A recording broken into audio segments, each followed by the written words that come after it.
समस्त को मोर नमस्कार। बंधुगण, ओडिशा राज्य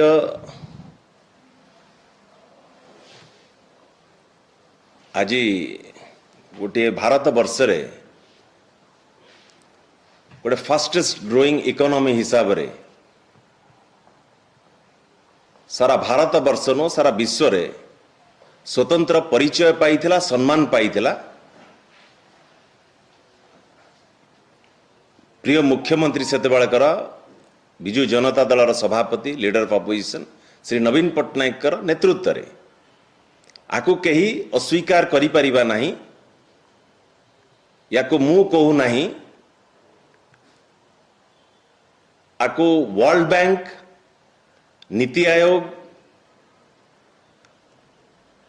आज सर्वभारत स्तर रे सबु बळे ओडिशा गोटे best fiscal management, fiscal discipline आनिबारे एक नंबर राज्य भाव में परिगणित होईछि।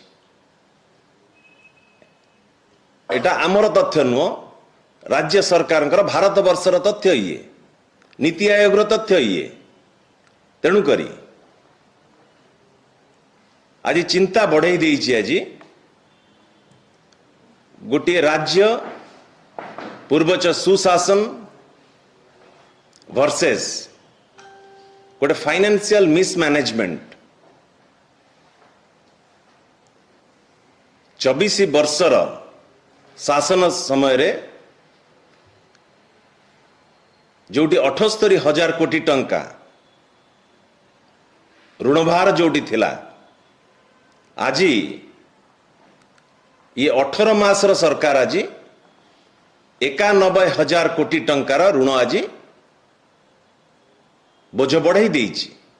कहीं तथ्य आज रखा बाध्य हेलु। आज कहना गलाकालीर समस्ते आपण माने देखिथिबे, विश्व बैंक रो प्रतिनिधि मंडली आसीथिले, माननीय मुख्यमंत्री संगे आलोचना रखिथिले किबळी भाबरे आर्थिक परिचालना करी राज्यर विभिन्न क्षेत्र रे इकोनॉमिक रिफॉर्म्स आनी पारिबे, एम्प्लॉयमेंट जेनरेशन करि पारिबे, इंडस्ट्रियल ग्रोथ करी आनी पारिबे, गोटे इनक्लूसिव ग्रोथ दिगरे राज्य को आगे नहीं पारिबे।